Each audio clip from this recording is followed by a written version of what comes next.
തന്റെ മൂർച്ചയുള്ള നാവുകൊണ്ട് ഒരു മറയും മടിയുമില്ലാതെ സംഘപരിവാറിന്റെ ആശയ പരിസരത്തു നിന്ന് അവരുടെ രാഷ്ട്രീയം സംസാരിച്ച ഒരാൾ, ഞാൻ പറയുന്നത് സന്ദീപ് വാര്യരെ കുറിച്ചാണ്. നിങ്ങൾക്ക് പേര് കേൾക്കുമ്പോൾ നെറ്റിയൊന്നും ചുളിയണ്ട.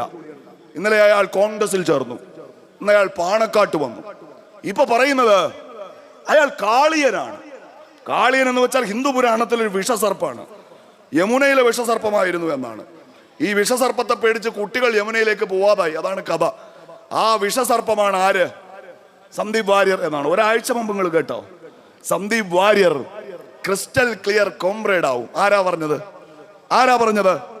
AK ബാലൻ BJPയുമായി തെറ്റി സന്ദീപ് വാര്യർ എന്ന നേതാവ് അങ്ങനെ ഔറാഫിൽ നിൽക്കുകയാണ്. കോൺഗ്രസിലേക്കോ അറിയില്ല, CPMലേക്കോ അറിയില്ല, CPIയിലേക്കോ അറിയില്ല. അപ്പൊ ആരെ വേണമെങ്കിലും സ്വാഗതം ചെയ്യുന്ന ഒരാളാണ് ആര്? AK ബാലൻ. മിനിഞ്ഞാന്ന് രാത്രി ഈ കുറുവാ സംഘത്തിൽ ഒരു കള്ളൻ പോലീസിന്റെ കയ്യിൽ നിന്ന് ചാടിപ്പോയി. ഈ വാർത്ത അറിഞ്ഞ വഴി AK ബാലന്റെ പ്രസ്താവന, ചാടിപ്പോയ കുറുവാ സംഘത്തിലെ കള്ളന് CPMലേക്ക് സ്വാഗതം എന്നാണ്.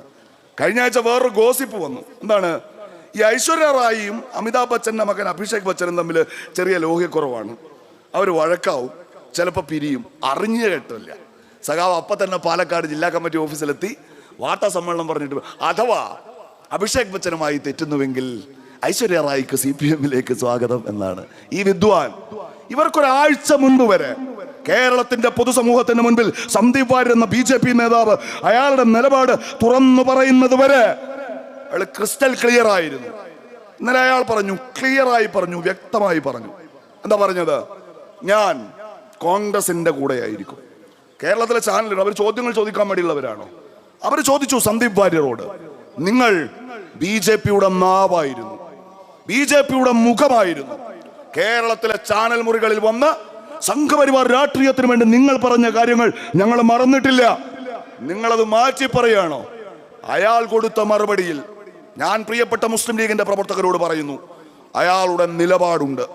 ഞാൻ ആ പറഞ്ഞത് മുഴുവൻ വെറുപ്പിന്റെ ഫാക്ടറിയായ ഒരു പാർട്ടിയിൽ നിന്നാണ്. ഒന്നുകൂടി പറഞ്ഞു, എന്നെ കൊണ്ടത് പറയിപ്പിച്ചത് ഞാൻ വിശ്വസിച്ചിരുന്ന ആ പ്രത്യയശാസ്ത്രമാണ്. ആ പ്രത്യയശാസ്ത്രത്തെ ഉപേക്ഷിച്ചിട്ടാണ് ഞാൻ കോൺഗ്രസിന്റെ സാധാ അംഗമായി ചേരുന്നത്. ഇന്നിപ്പോ പിണറായി വിജയൻ സാദിഖ് അലി തങ്ങളെ മെക്കിട്ട് കയറുന്നത് എന്തിനാ? സന്ദീപ് വാര്യർ വന്നപ്പോ വീട്ടിൽ കയറ്റി, ചായ കൊടുത്തു, കയ്യിൽ പിടിച്ചു, കുഞ്ഞാലിക്കുട്ടി സാഹിബ് പോയി എന്നാണ്. നിങ്ങൾ എന്താ പറയുന്നത്? ഒന്ന് മനസ്സ് പറയുന്നത്. ഒറ്റ BJPക്കാരനും പാർട്ടി മാറരുത്. BJPക്ക് വോട്ട് ചെയ്യുന്നവൻ കാലാകാലം BJPക്ക് വോട്ട് ചെയ്യണം. എന്നാ BJP തോക്കുവോ? അവരുടെ കൂടെ നിൽക്കുന്നവർ, അവരുടെ രാഷ്ട്രീയം പറയുന്നവർ, ആ രാഷ്ട്രീയത്തിന്റെ ഭാഗമായി വെറുപ്പ് സംസാരിച്ചവർ, അവരെ മാറ്റണം. പരിവർത്തനം വന്നാൽ കൂടെ നിർത്തണം, സംരക്ഷിക്കണം, ഉയരങ്ങളിലേക്ക് കൊണ്ടുവരണം. നാളെ ഒരാൾക്ക് ആ രാഷ്ട്രീയം ഉപേക്ഷിക്കാൻ മാതൃകകൾ സൃഷ്ടിക്കണം. ഇന്ന് സന്ദീപ് വാര്യർ വരുമ്പോ പാണക്കാട്ട് തങ്ങൾ വീട് പൂട്ടി വെച്ചാലോ? സന്ദീപ് വാര്യരെ ചൂണ്ടിക്കാണിച്ചിട്ട് RSSന്റെ BJPയുടെ രാഷ്ട്രീയം ഉപേക്ഷിക്കാൻ നിൽക്കുന്നവരോട് പറയും, കണ്ടോ, കയറ്റിയില്ല, മിണ്ടിയില്ല, കൂടെ കൂടിയില്ല എന്ന് വച്ചാൽ ഇവിടുന്ന് പോയാൽ കേരളത്തിന്റെ പൊതുസമൂഹത്തിന്റെ മുൻപിൽ നിങ്ങൾക്ക് വിലയില്ല. BJPയിൽ നിന്ന് മരിച്ചോ? ഇതാണ് LDF പറയുന്ന രാഷ്ട്രീയം. RSSന് BJPക്ക് ഒരാളെ നഷ്ടപ്പെട്ടപ്പോ അത് സഹിക്കവയ്യാതെ നിലവിളിക്കുന്നത് ആര്? പിണറായി വിജയൻ. നിങ്ങൾക്കറിയോ ഈ പിണറായി വിജയന്റെ ഒരു ജാഥ CPMന്റെ സഖാക്കൾ കേൾക്കുക, ഓൺലൈനിൽ ആരെങ്കിലും കേൾക്കുന്നുണ്ടെങ്കിൽ, ആ ജാഥ തലശ്ശേരിയിൽ വന്നു വർഷങ്ങൾക്ക് മുൻപ്. ആ തലശ്ശേരിയിൽ ഒരു വീടുണ്ട്. ഞാനൊരു SFI പ്രവർത്തകനായിരിക്കാൻ ഞാൻ ആ വീട്ടിൽ പോയിട്ടുണ്ട്. അവിടെ ഒരു അമ്മയെ കണ്ടിട്ടുണ്ട്, നെഞ്ചുപൊട്ടിക്കല വിളിച്ച് മനസ്സിന്റെ സമനില ഇപ്പോഴും നഷ്ടപ്പെട്ട ഒരു അമ്മ. SFIയുടെ സംസ്ഥാന സെക്രട്ടറി ആയിരുന്ന സഖാവ് KV സുധീഷന്റെ അമ്മ. എന്റെ മൂത്തുമ്മാന്റെ വീട് അവിടെയാ. ഞാൻ SFIക്കാരനായിരിക്കും മൂത്തുമ്മാടെ വീട്ടിൽ പോയപ്പോ ആ വീട്ടിൽ പോയി ഒരു സിയാറത്തിൽ പോകുന്നത് പോലെ ആ അമ്മയെ കണ്ടു. സഖാവ് സുധീഷ് കൊല്ലപ്പെട്ട കാലത്ത് ഇപ്പൊ കേരളത്തിലെ CPMനെ നയിക്കുന്ന നേതാക്കന്മാർ, സന്ദീപ് വാര്യർ കാളിയന്റെ വിഷമുള്ള ആൾ എന്ന് പ്രസംഗിച്ച നേതാവ് MP രാജേഷ്, അയാളും SFI നേതാവാണ്. ഞാൻ SFIയിൽ ഉണ്ടായിരിക്കെ എന്റെ സംസ്ഥാന സെക്രട്ടറി ആയിരുന്നു സഖാവ് MP രാജേഷ്. ഈ MP രാജേഷും ഞങ്ങളുമൊക്കെ സുധീഷിനെ വീട്ടിന്റെ ഉള്ളിൽ കയറി RSSുകാർ പെറ്റ അമ്മയുടെ മുന്നിൽ, ജന്മം നൽകിയ അച്ഛന്റെ മുൻപിൽ കൊത്തി നുറുക്കിയപ്പോ വിളിച്ചൊരു മുദ്രാവാക്യമുണ്ട്. കൊന്നത് OK വാസുവാണ്. OK വാസുവിനെ നിങ്ങൾക്കറിയില്ല.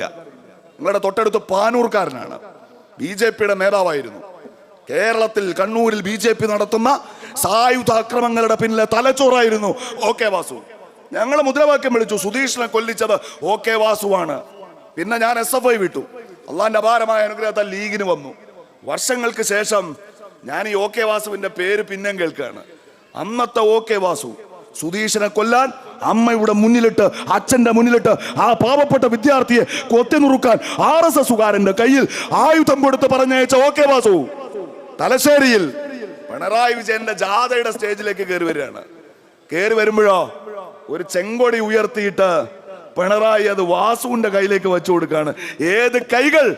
കണ്ണൂരിൽ ചെങ്കൊടി ഉയർത്തിപ്പിടിച്ചതിന്റെ പേരിൽ RSSകാർ കൊത്തുനുറുക്കിയ നൂറുകണക്കിന് വരുന്ന CPM പ്രവർത്തകരുടെ ചോര കൈകളിൽ പുരണ്ട OK വാസുവിന്റെ കയ്യിലേക്ക് പിണറായിക്ക് ചെങ്കൊടി വെച്ചു കൊടുക്കാം. BJPയുമായി തെറ്റിപ്പോന്നിട്ടോ നമോ വിചാർ മഞ്ച് ഉണ്ടാക്കി. നിങ്ങൾക്ക് ഓർമ്മയില്ല, ജലീൽ ലീഗ് വിട്ടപ്പോ നേരെ പോക്കല്ല LDFല് ആണോ? എന്താ ചെയ്യാ? ഒരു CH പഠന കേന്ദ്രം ഉണ്ടാക്കും അല്ലേ? എന്നിട്ട് ലീഗിന്റെ മൂത്താപ്പായാവാൻ നോക്കും. അവിടുന്ന് LDFൽ പോകും. ഞാൻ CPM വിട്ട കാലത്ത് എന്റെ നാട്ടിൽ ചെയ്തത് ഒരു ചെഗുവേര പഠന സാംസ്കാരിക കേന്ദ്രം ഉണ്ടാക്കി. ആദ്യം അതിനെ കൊണ്ട് 5 കൊല്ലം അങ്ങ് നിന്നു. പിന്നെയാണ് അള്ളാന്റെ കുതിർത്താല ഈ പാർട്ടിയിൽ വരുന്നത്. എന്നതുപോലെ OK വാസു എന്താ ചെയ്തെന്നറിയോ? BJP വിട്ടു, നമോ വിചാർ മഞ്ച് എന്ന സംഘടന ഉണ്ടാക്കി. BJPയുടെ മൂത്താപ്പയായി. അതിന്റെ നേതാവായിരിക്കെ ഞാൻ അവരുടെ പ്രത്യയശാസ്ത്രത്തെ, ആ വെറുപ്പിന്റെ ഫാക്ടറി ഉപേക്ഷിച്ചു എന്ന് സന്ദീപ് വാര്യർ പറയുമ്പോ സംശയമേതുമില്ലാതെ മുസ്ലിം ലീഗിന്റെ പ്രവർത്തകർ അത് സ്വീകരിക്കണമെന്ന് ഞാൻ നിങ്ങളോട് പറയുന്നത്. നിങ്ങളെ പ്രലോഭിപ്പിക്കാൻ ശ്രമിക്കുന്നവർ, നിങ്ങളെ പരിഹസിക്കുന്നവർ, അവരുടെ സംസ്ഥാന നേതാവിനെ കൊലപ്പെടുത്തിയ കേസിലെ പ്രതിയുടെ കയ്യിൽ ആ ചെങ്കൊടി വച്ചു കൊടുത്തവരാണ്. തീർന്നില്ല. മാസങ്ങൾക്ക് മുൻപ് പത്തനംതിട്ടയിൽ 50 RSSകാർ ഒരുമിച്ച് CPMലേക്ക് വന്നു.